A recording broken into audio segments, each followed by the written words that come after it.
মাটির উপর জলের বসতি, জলের উপর ঢেউ, ঢেউয়ের সাথে পবনের পিরিতি, নগরে জানে না কেউ। মহাকাল ধরে প্রকৃতির বিচিত্র খেয়ালের সঙ্গে লড়াই করে বেড়ে ওঠেন হাওরের জনমানুষ।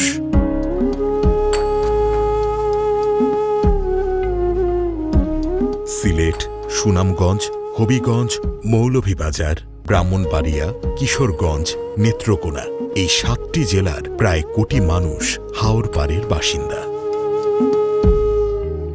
জীবনযাপনে দুর্ভোগ এখানে চরমে। প্রকৃতির জোয়ার ভাটায় প্রভাবিত হয় এদের জীবন। তবু জীবন থেমে থাকে না। তাদের জীবনে এবার এলো অন্যরকম এক উৎসব, হাওর উৎসব।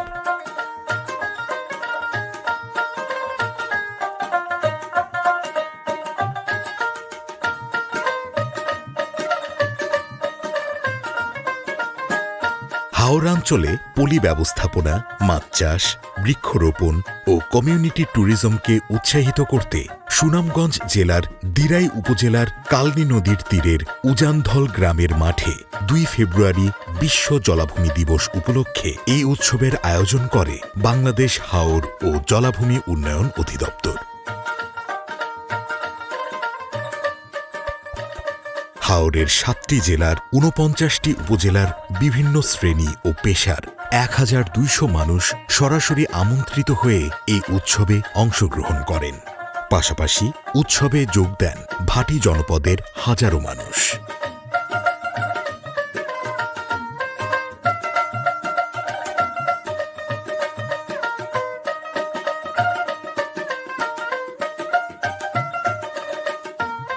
বর্ণিল এই উৎসবে প্রদর্শিত হয় হাওরের অপরূপ সৌন্দর্যের আলোকচিত্র।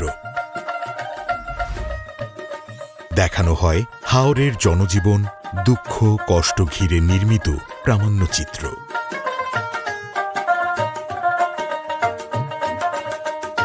বিতরণ করা হয় হাজার হাজার গাছের চারা। প্রত্যেক আমন্ত্রিত অতিথিদের দেয়া হয় ঐতিহ্যবাহী পাটের তৈরি bag, mug, leaflet, T shirt এবং সম্মানীয়।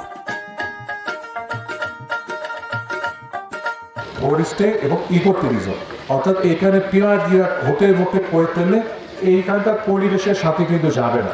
কিন্তু যদি আমরা হোমস্টে ব্যবহার বাড়াতে পারি, যে গ্রামের একটা বাড়ির একজন টিউশন এমনভাবে প্রশিক্ষণ আমরা দেওয়ার ব্যবস্থা করলাম যে বিদেশ থেকে একজন টুরিস্ট এসে তার বাড়িতে থাকবে, তার বাড়িতে খাবে, তাদের সংস্কৃতি দেখবে এবং এই এলাকাগুলো ঘুরে দেখবে, তাহলে যেমন এই এলাকার অর্থনৈতিক উন্নয়ন হবে আর পরিবেশ প্রতিবেশের ভেতর অক্ষুণ্ণ রাখা যাবে। হাওরকে খনন করতে হবে, হাওরের গভীরতা পূর্বের অবস্থায় ফিরিয়ে নিতে হবে। এর ফলে কি হবে, আপনি ধানের জমি সেচের বাড়ি করেন, আপনার ধান আগাম বন্যায় বা বন্যায় কখনোই ডুবে না, কারণ যে পানিটা আসবে হাওরের যে পানি ধারণ ক্ষমতা তৈরি হবে তাতে জমা থাকবে, আপনার কর্করতা বাঘ আগের মতো কমে যাবে।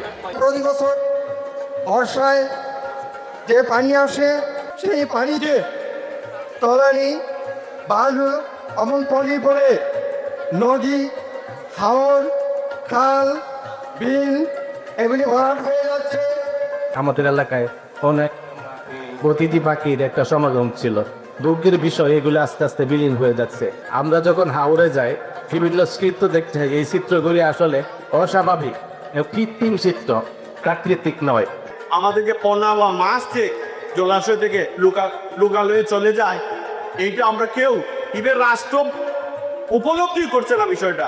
আজকে সুনামগঞ্জের মৎস্য চাষিরা, সিলেটের মৎস্য চাষিরা আজকে রাস্তায় বসতে যাচ্ছে, তাদের লোনের টাকা দিতে পারছেন না। এখানে 8 থেকে 10টি গ্রাম কারালচর বাজার সহ নদীর ভাঙনে শত শত মানুষ আরাশি নিতে বাস করছে। আমাদের এই সুনামগঞ্জের কুশিয়ারার মুখ থেকে আমাদের এই কালনী নদীটা গুরুত্ব সহকারে যদি খনন করা হয় তাহলে আমাদের এই এলাকার উপকৃত হবে বলে আমি মনে করি। আমি অনুরোধ করবো এখানে অত্যন্ত সচেতন মানুষ আমার খুব পরিচিত এবং এখানে উনি অনুষ্ঠানের রিলেট আমাদের তৈরি করেছেন। এতে আমি মনে করি যে উনি এখানে এসে বাউল আব্দুল করিমকেও ধারণ করেছে, তারপর ওনার হৃদয়টা বাউল আব্দুল করিমের প্রতি হয়েছে। সুনামগঞ্জবাসীকে আমরা অনুরোধ করবো যে আমরা বারবার সুনামগঞ্জে আসতে চাই এবং এই কর্তৃপক্ষকে আমরা অনুরোধ করবো এই ধরনের উৎসব সারা দেশে বারবার হোক। আজকে যে দাবিগুলো এখানে এসেছে আজকের এই সমাবেশ থেকে, এগুলো কিন্তু আগে থেকেই আমরা মোটামুটি ওয়াকেবহাল আছি। তো এইগুলোকে বাস্তবায়ন করার জন্য এবং এই সমস্যাগুলো সমাধান করার জন্য একটা হাওর মহাপরিকল্পনা কিন্তু আমাদের আছে। আল্লাহর অশেষ রহমত যে ওই পার থেকে আমাদের জন্য সেডিমেন্ট আসে, এটা একসময় বার্ডেন মনে হইতো, এখন তো মনে হয় যে এটা আমাদের একটা সম্পদ। একটা নদীর জন্য একটা কমিশন আছে পৃথিবীতে, সেটা হচ্ছে যে হোয়াংহো নদীকে কেন্দ্র করে একটা কমিশন গঠন হয়েছে। সেইখানে কিন্তু তারা যে পরিমাণ ডেভেলপ করছে, তাদের সাথে ওটা শুধু দেখে যদি আমরা আগায় দেই, আমাদের হাওর অঞ্চলে মানুষের জীবনযাত্রা মান অনেক গুণ বাড়ানো যাবে। আমন্ত্রিত অতিথিবৃন্দ পলি ব্যবস্থাপনা ও পরিবেশের প্রভাব শীর্ষক আলোচনায় তাদের মূল্যবান বক্তব্য প্রদান করার পর গম্ভীরা পরিবেশন করা হয়। এই যে হাওরের কথা তোমাকে কইছি, দিনে দিনে কিন্তু হাওরের যে সৌন্দর্য, নদীর যে নাব্যতা, সেটা কিন্তু হারিয়ে গেছে। কিভাবে ভাই কহি না দিনে দিনে নষ্ট হচ্ছে হাওরের সৌন্দর্য হচ্ছে হাওর দুর্গ খালি আসে না।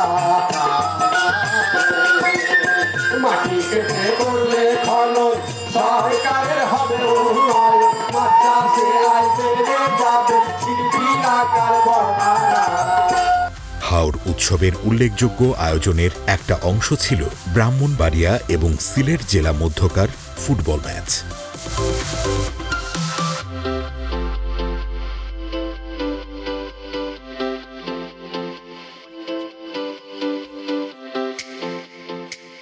হাজারো মানুষ বাঁধভাঙা উচ্ছ্বাস আনন্দে এই ফুটবল ম্যাচ উপভোগ করেন।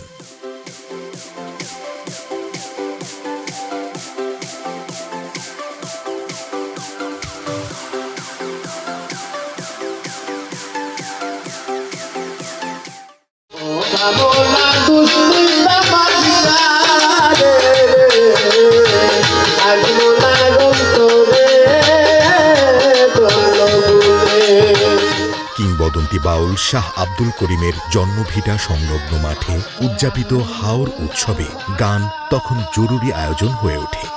যে বিরান হাওরে প্রকৃতির আপন খেয়ালে কথা তৈরি হয়, গান সৃষ্টি হয়, সেখানে শাহ আব্দুল করিম, রাধারমন, উকিল মুন্সি স্মরণে শুরু হয় বাউল গানের আসর। যেসব গানে বিচিত্র প্রকৃতি, মানুষ, নদী কিংবা জীবনের উপমা শুনতে পাওয়া যায়।